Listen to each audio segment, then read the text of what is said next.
damn phones. Babylon can't crack the code. Tere kõigile minu 458 jälgijale. Olen väga liigutatud sellest, et leiate aega ja ootate minult järgmisi videosi ja leiate aega, et vaadata neid üldse. Et minu jaoks see number on väga suur ja jumala eest, teie vaadake, mina toodan, ma ei vea teid alt.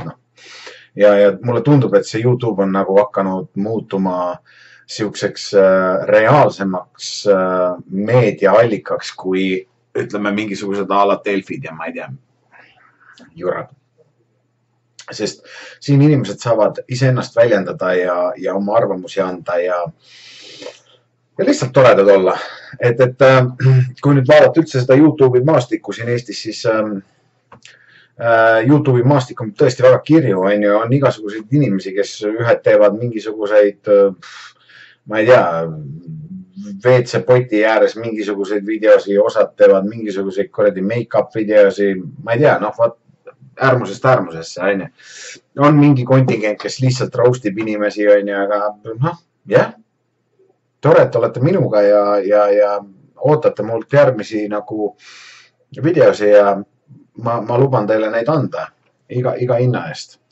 Et nüüd ma olen omale siis selle arvutinurga ka nagu teinud või et jah, arvutinurga, et mul ei olnud enne mingisugust lauda ja ma ei tea, mis ekraane, sest mul oli arvuti ühendatud 60-tollise telekaga ja ma sain kõik oma toimingud seal ära teha suurepäraselt. Et nagu ma eelnevalt olen öelnud, et andke aega väheke, miski ei juhtu üleöö, aga tore, et olete olemas ja vaatame siis tänast peateemat, mis on autost ja liigume teemasse. Kurb tõsiasi tänapäeval on see, et kui sa lähed ostma autot, siis sa ei tea kunagi, mida sa saad. Juhul muidugi, kui sa ei osta omale tuituut autot, ehk siis nagu tuliuut autot. Paraku inimestel uue auto jaoks ei pruugi raha olla. Miks seda videot üldse nagu mina pean vajalikuks, on põhjus väga lihtne, sest mul on teatud kogemuste pagas, mida ma võiksin inimestega jagada. Ma võiksin anda nagu lihtsaid näpunäiteid inimestele, kes asjadest ei tea midagi. Pole mõtet mulle nagu näpuga tagasi näidata, et kuule, sa ajad mingit lolli juttu suust välja, sest kui sina tead asjast midagi, siis on inimesi, kes ei tea. Ja see video on eelkõige neile. Aga tänapäeva autoturg on täis jubedaid oblikaid, et siis teate, mul on lausa kurb nagu tõdeda seda, et autoturud on täis niukest risu, mis tõenäoliselt kuuluks mahakandmisele või hävitamisele juba. Korduvalt ütleme niimoodi, et ma olen surfanud nagu Auto24, vaadanud müüjad räägivad ainult ühte juttu. Auto tuleb auto koha peal üle ja mingit nagu garantiid ei anna, et see on nagu sinu õlgadel. Eks ostu hetkest nagu mingisugune garantii on, aga see garantii on petlik selles suhtes, et kui sa ostad kasutatud auto, siis selle garantiiga võib niimoodi olla, et näiteks kui sa sõidad sealt turult minema autoga ja sa siis võtad ühendust müüjaga, ütled, et hei, kuule, sellel autol on teatud viga, näiteks generaator on väike. Sa lähed selle auto viid sinna, automüüja ütleb, no problem, ma teen korda selle, ta teebki selle korda, aga ta venitab sellega, kuniks sa enam uuesti tema jutule minna ei saa. Ja põhimõtteliselt siis sellises olukorras ongi ju ostja lõhkise küna ees. Ja olgem ausad, neid müügiplatse on väga palju, kus on, ma ei tea, kuskil müügiplatsi nurga peal on mingisugune koerapuud, kus see istub mingi kuradi kolmivanni, kõik on ilged autoärikad ja kuradi, ma ei tea, müüvad Ford Mondeoid ja siis kui küsid, mis seisus on, see on, ei ole, ei tea. No, mis moodi sa ei tea?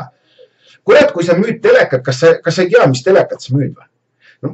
Siis minu loogika võtab seda, et kui sa oled müügiinimene, siis sa kindlasti tead, mida sa müüd.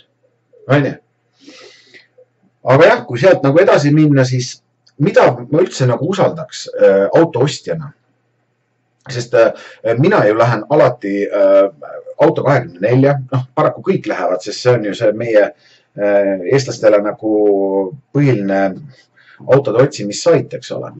Ja inimesed ju vaatavad sealt omale auto, kas oma ego kohase või mantlivärvi kohase ja siis sealt nad lähevad vaatama, teevad oma tehingud ära, põhimõtteliselt nii see läheb. Küll aga inimesed peaks rohkem süvenema, mida nad ostavad ja kust nad ostavad. Minu soovitus kõigile, kui see on müügiplats, tehke taustauuring. Google tänapäeval räägib väga palju. YouTube'is on tehtud saateid teatud müügiplatside kohta, kus ütleme, kus ei ole nagu, kurat, ma ei saa ju ümber nurga käia, kus müüakse totaalselt pidun paska, siis sellest tuleb kõik mööda kõndida ja unustage ära, vaata, kui seal on ilus auto, mis teile väga meeldib, kõndige nahui, keerake selga, minge minema. Tehke enne eeltöö ära, kus te ostate. Mina isiklikult soovitan osta eraisikult või autoesinduselt. Autoesindused on siis siuksed kohad, kus müüakse ka kasutatud autosi. Ma alles hiljuti soetasin oma naisele Kia Sorento ja ma ostsin selle Kia esindusest otse. Vaadake, esindusest ostes kaob ära see risk, et auto võib olla mingisugune pelmeen. See risk lõigatakse ära sellepärast, et ka autoesindusel on maine, mida kaitsta. Autoesindus reeglina vaatab alati üle selle produkti või selle auto, mille ta müüki paneb. Ta ei müü raipeid. Ja kui on raipega tegu, siis ta ütleb, et see on raibe. Et see on auto nagu esinduste nagu õige suund või kurat, kõik peaks nii tegema. Teine rühm on siis eraisikud. Miks nemad? Eraisikud on, vaadake, kui te lähete autot ostma, siis eraisik on siuke avatud. Ta valab oma südamest kõik välja, mis on autoga tehtud, vaata, sest auto on see antud hetkel nagu müüja käes olev auto on tema laps, on ju. Tema räägib, oi, mina vahetasin piduriklotsid ära ja need on tehtud, õlivahetuse võiks varsti teha ja ma ei tea, kuskilt väheke koliseb, aga saad aru, eraisikud reeglina räägivad oma autost nii, nagu asjad on. Et ma soovitan seda teed minna ka. Tehke alati eeltöö ära. Alati eeltöö ära. Ja kasutage kõikvõimalikke linke. No nii, vaatame siis, mismoodi on võimalik arvuti kaudu uurida auto tausta, enne kui sa seda näed. Auto ostmine algab alati auto 24-st. Seal sa käid silmadega, valid neid autosi, vesistad, mida tahad. Sa põhimõtteliselt valid endale mantli või oma ego järgi umbes auto, et mantli värvi järgi või ma ei tea, kuidagi niimoodi on. Aga nüüd, kui sa oled mingisuguse valiku enda jaoks teinud, siis sa pead seda hakkama kontrollima uurima. Auto sõiduki kontrollimine on suht lihtne tänapäeval ja seda tuleb teha esiteks Maanteeameti kaudu. Maanteeametil on sõiduki taustakontroll. Siukene leht on olemas, kuhu siis saab, ma liigutan seda põhimõtteliselt siin, kus mul see hiir praegu on, siia saab sööta autoregistri tunnuse. Järgmine lahter on VIN-kood ja siis ma ei ole robot, tuleb klikkida see linnuke ja otsin. Kui sa otsid autot ainult nagu registritunnuse järgi, see on minu bussi registritunnus.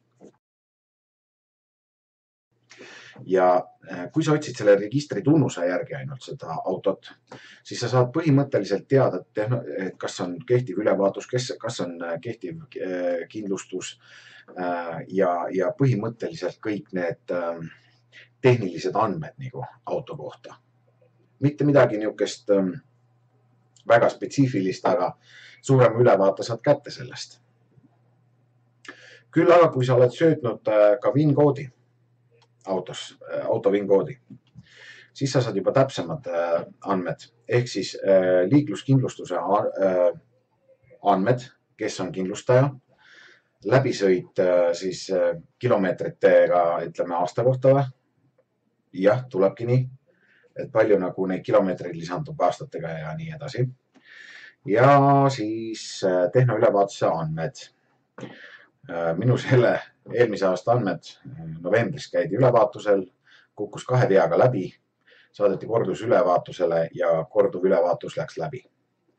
Et see on üks asi, kus juures, kui te kontrollite neid autosid ja kui on näha, et kõik on kogu aeg roheliselt läbi läinud need autod nagu ülevaatustelt, siis seal võib ka nagu minu jaoks nagu mingisuguse küsimärke näiteks tekkida, et miks, kuidas, sest tegelikult autodel on vigu ja vanadel autodel eriti, et noh, kurat, kui ikka kõik on roheline, siis see võib olla ikka liiga hea, et tõsi olla. Aga see selleks.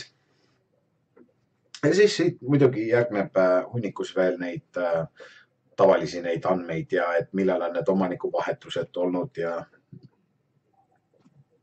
kõik siuke. Et kindlasti uurige Maanteede Ameti kodulehelt auto tausta. See on hea ja lihtne kindlustus teile auto ostu puhul. Aga mis seal ikka? Lähen vaatan välja, vaatame, kuidas vaadata autot üle. Jah, viskan pilgu peale, et kuidas autot siis reaalselt üle vaadata ja mis siin tegema peab ja mis selleks tegema peab. No nii, nüüd kolisime sealt toast soojast laua tagant välja ära.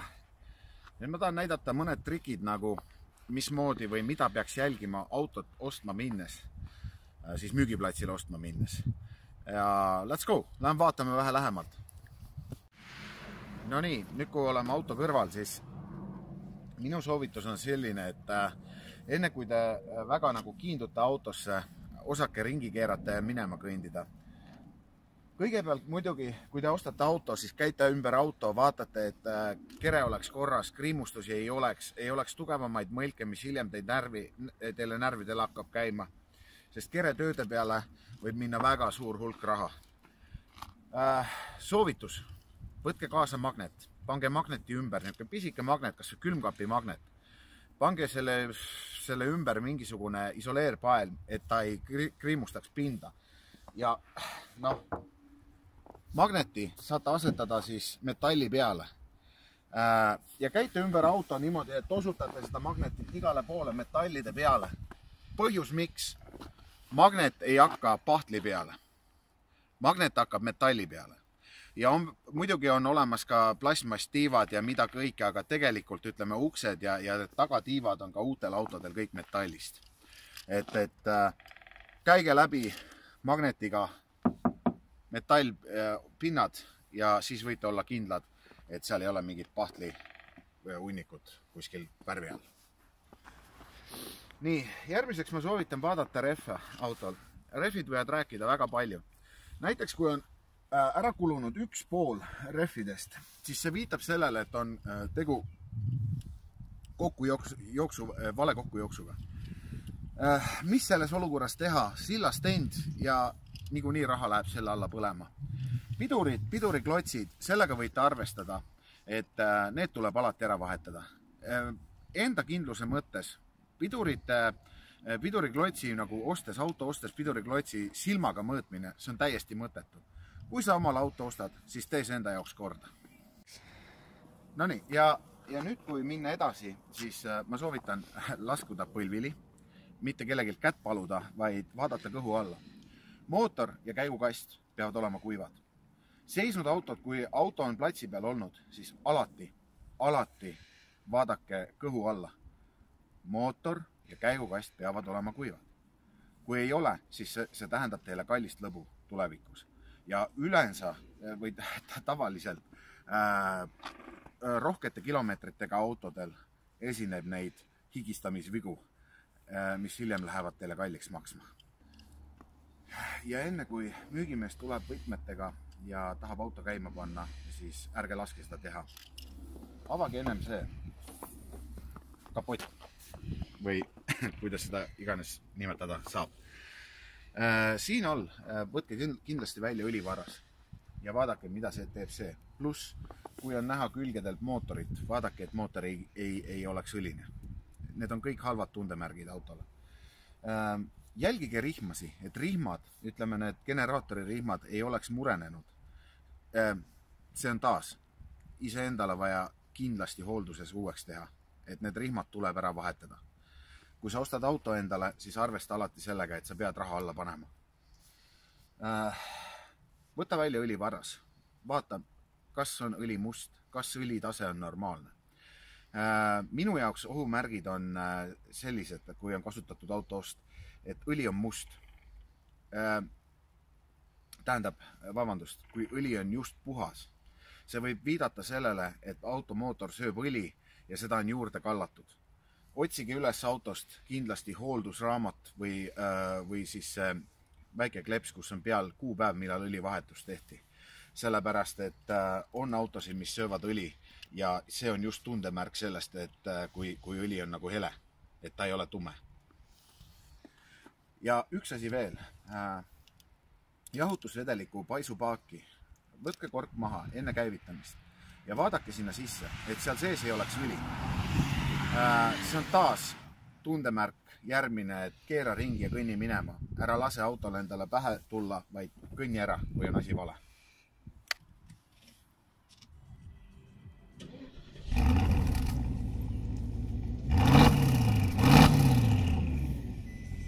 No nii, nüüd kui olete istunud siia külma jahedasse autosse sisse, siis minu soovitus.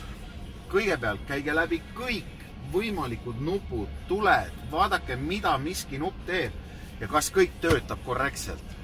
Sest iga väiksemgi asi, mis ei tööta, tähendab raha. Ja me ei taha ju poolikuid autosi osta.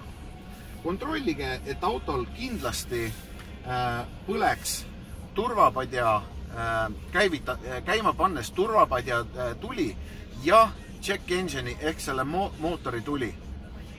Tihti peale kasutatud autodel need tuled peidetakse ära või kustutatakse ära, varjamaks suuremaid vigasid. Et kontrollige kõike, katsuge kõike ja siis minge alles proovisõidule. Proovisõidul, kui auto ei kolise, auto kuidagi rool kuhugi poole ei kisu, siis saate teha otsuse, kas te tahate seda autot või mitte. Ja enne seda, kui te ei ole neid samme läbi käinud, vaadanud kõhu alla, vaadanud rehve, vaadanud õlitaset, paisupaaki, kas seal on õli. Kui te neid asju ei ole teinud, siis teie ost võib tulla väga üllatusega väga kehv. Et olge ettevaatlikud, mida te ostate kasutatud autona, sest kui mina näiteks panen 5000 eurot auto alla kinni, siis tegelikult on see kasutatud või mitte. Mina ei taha saada poolikut autot, ma tahan saada terviku auto. Need on minu nõuanded teile ja valige autosi ja valige autosi hoolikalt ja lähme siit tuppa tagasi. Siin on jõle külm. Asi on veel, et kui te vaatate seda autot üle, vaadake tagavara rattakoobast, et see mäda ei oleks. Et kui seal on kõik korras ja niiskus sees pole, siis ei ole mingit probleemi, et ostke auto ja nautige seda. Ilmtingimata ma soovitan kindlasti viia spetsialistidele üle vaadatavaks see auto, et hiljem pettumust ei saaks väga suurt. Aga jah. See oli siis siin. Minu video sellest, kuidas mina arvan, et oleks mõistlik autot osta. Ja siin oli ka siis minu arvamus nendest automüüjatest ja minu soovitus, kust kannataks võtta neid autosi ja nii edasi. Loodan, et sellest kellegile oli kasu. Kui 1% minu vaatajaskonnast see pakkus pinget ja huvi see video, siis ma olen juba võitja. Et ma loodan, et see praht kunagi need fake automüüjad, kes ei tea, mida nad müüvad ise ja põhimõtteliselt müüvad nagu sigakotis, vaata. Et ma loodan, et tuleb see päev, kus neid inimesi lihtsalt enam ei ole müümas autosi. Et inimesed ärgake ja minge vaadake, mida esindused pakuvad ja neid kasutatud autosid on kontrollitud ja minge ja tehke õiglased diilid iseendale. Ei ole mõtet võtta endale kaela risu, mida te remontides pärast puruks nutate, eks ole, et see nii kallis on. Mul on üks selline kogemus selja taga, millest ma väga pikalt rääkida ei taha. Võib-olla ma isegi kunagi räägin sellest, see puudutab ühte maasturit, aga see on hoopis teine teema. Et ma olen siukse orgi otsa astunud ise kunagi ja ma seda kindlasti enam uuesti ei tee.